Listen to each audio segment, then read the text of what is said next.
In recent years, China's threat of swallowing Taiwan has only grown sharper, and the world is paying closer attention to the risk and the possibility of a war across the Taiwan Strait. We've seen many outlets, including top-tier international media, run surveys asking what percentage of Taiwanese people are willing to fight. This data is then used to gauge Taiwan's capacity for self-defense, and some even hint that such polls should help decide whether the US, Japan, or other countries should come to Taiwan's defense. But let's pause. In the context of modern warfare, is that question really so important? Is it truly meaningful? Is it worth so much airtime and attention? Is it a suitable metric for measuring Taiwan's self-defense capabilities or for justifying international support? Furthermore, you'll notice a pattern. On various forums in Taiwan, commentators clearly linked to China's influence operations love to throw out this very question when debating Taiwanese people. Are you willing to go to war? Why this fixation? Because it isn't the genuine question. It's a method of cognitive warfare. Hello everyone, and welcome to Shape of Fate. I've noticed in the comments that you need a way to address me, so you can just call me the Chair. Here in the Shape of Fate community, we dive into the major issues that impact our lives, the urgent and real risks, threats, and crises we face. Bloomberg, The Diplomat, Global Affairs, DW, Voice of America, NBC, and CNN.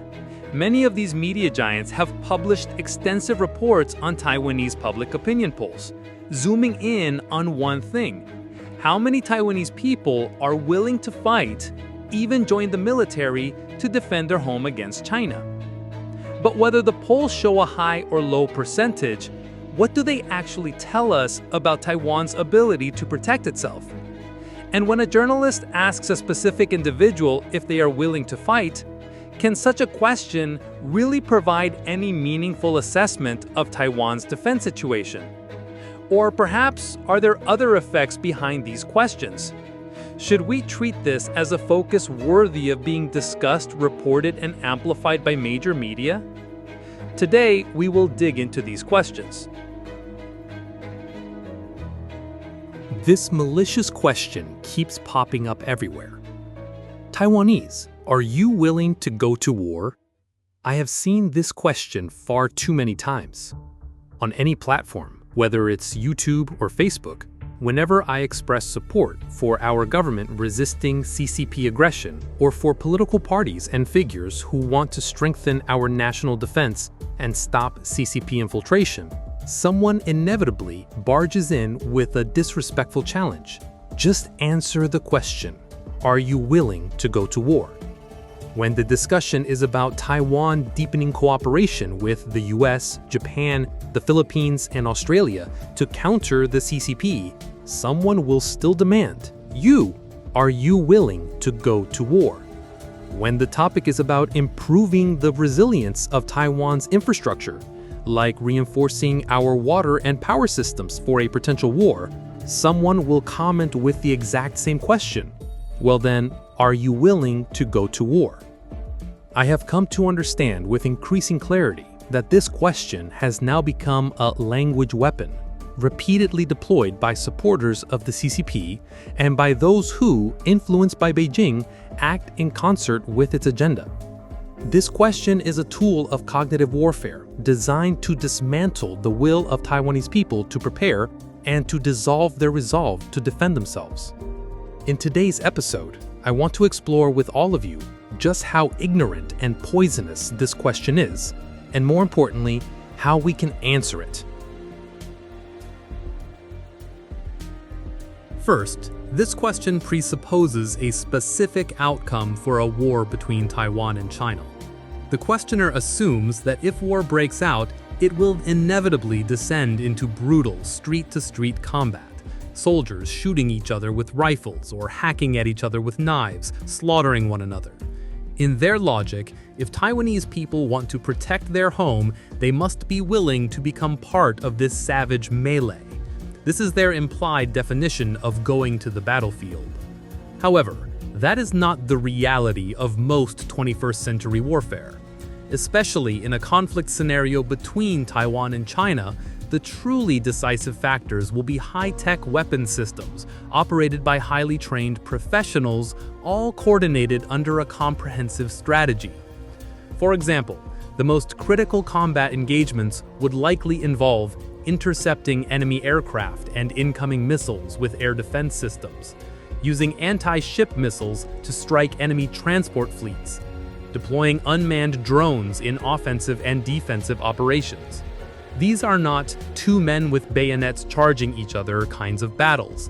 They are conducted by professionals remotely operating high-tech weapons, where the people involved may be hundreds, even thousands of kilometers apart.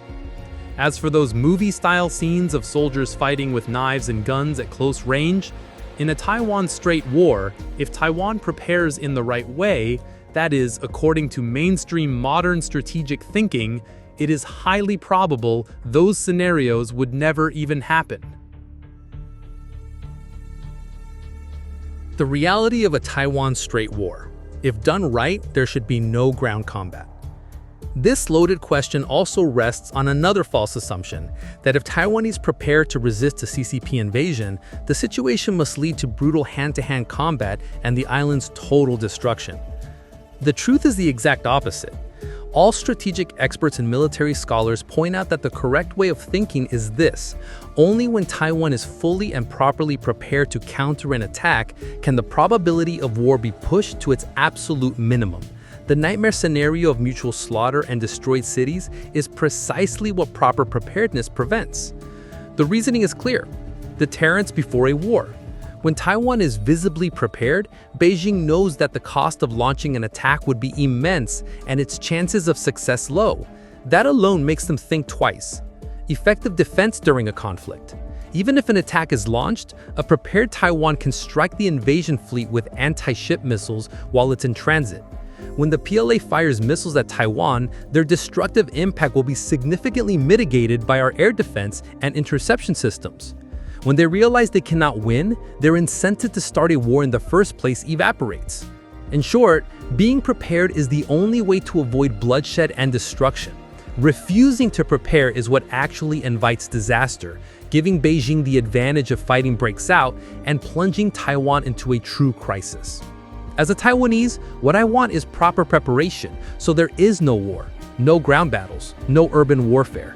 The face-to-face carnage that the question presupposes is precisely the scenario that happens only if the correct preparations we advocate for are not made. And as for the narrative pushed by the CCP and its supporters, the more weapons you buy and cooperate with foreign allies, the more will want to attack you. That is nothing but their rhetoric. It's a one-sided claim, a ploy, and a lie.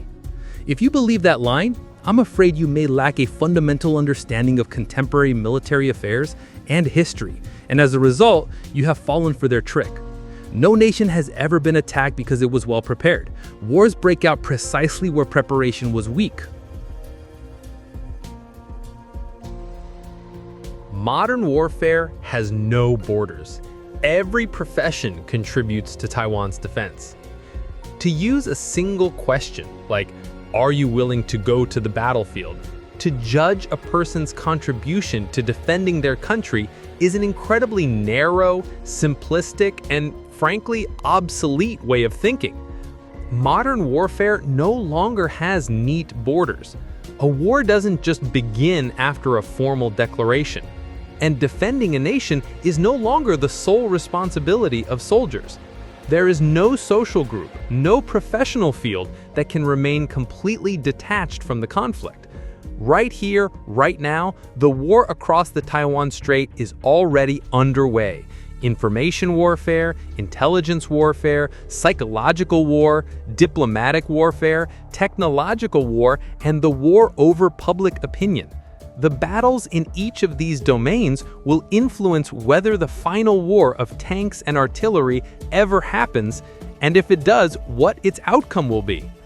Hundreds of thousands, even millions of people who are not soldiers are already consciously or unconsciously participating in this war. And remember, even soldiers do not stand alone. Behind every uniform stands an entire society, an entire economy, an entire industrial base. Every citizen pays taxes, which fund defense budgets and support the salaries and logistics of the armed forces. It is a civic responsibility for voters to choose a president who values national defense and will appoint competent leaders to formulate practical preparedness and defense policies. It is a civic responsibility for citizens to elect legislators who will pass budgets, oversee defense policies, and scrutinize procurement to prevent negligence. It is a civic responsibility for people in society to engage in public debate, clarifying what real preparedness and responsible defense policy look like. Furthermore, fields like finance, industry, and scientific research are the very backbone of our national defense. Without technology, resources, and industrial strength, there is no military power.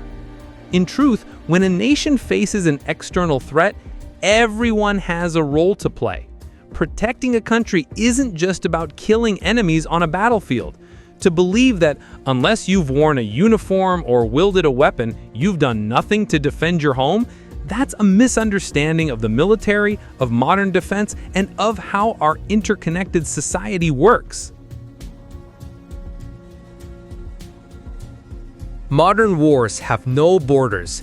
Every profession contributes to Taiwan's defense. To use a single question like, "Are you willing to go to the battlefield?" to judge a person's contribution to defending their country is an incredibly narrow, simplistic, and frankly, obsolete way of thinking. Modern warfare no longer has neat borders. A war doesn't just begin after a formal declaration, and defending a nation is no longer the sole responsibility of soldiers. There is no social group, no professional field that can remain completely detached from the conflict. Right here, right now, the war across the Taiwan Strait is already underway. Information warfare, intelligence warfare, psychological warfare, diplomatic warfare, technological warfare, and the war over public opinion. The battles in each of these domains will influence whether the final war of tanks and artillery ever happens, and if it does, what its outcome will be. Hundreds of thousands, even millions of people who are not soldiers are already, consciously or unconsciously, participating in this war.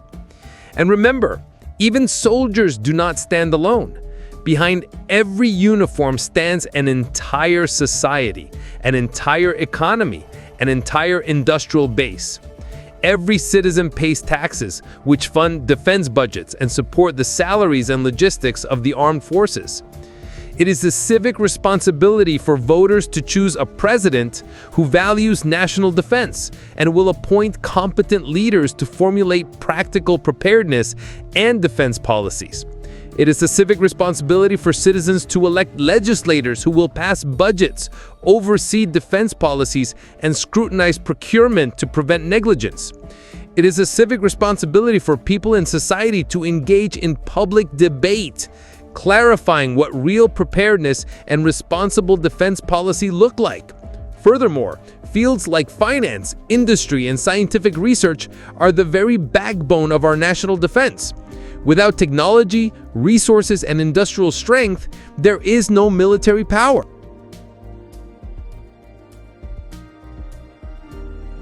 Since you're asking me with words and expect an answer in words, let's talk about language. I'm someone who places absolute importance on linguistic precision. I've spent my life writing. As you can see from my videos, I always script them first. I never just speak off the cuff. Using words carefully and truthfully to reflect my inner thoughts is non-negotiable for me. And if I cannot use my own language, freely choosing and combining my words to accurately state my position, then it is not my position at all. My heart would never place the words "I'm willing" before the phrases "to go to the battlefield" or "to kill the enemy." Based on my beliefs and my respect for life, I will never want war. I will never want to kill another human being. Even if the one being killed is an enemy, I would still feel sorrow and grief. That is my genuine inner stance. If one day all our defenses and plans were to fail, and to protect the people I love from suffering and death, I had to pick up a weapon, I would not say I am willing. I would say I'm compelled. When faced with the act of killing, willingness will never be my true intention. So when someone corners me with this crude binary choice, are you willing or not? I can only conclude that you are not just being impolite. You fail to understand the complexity of human language and expression. You don't understand my humanity. And perhaps you don't understand that universal, most precious quality that defines us as human beings.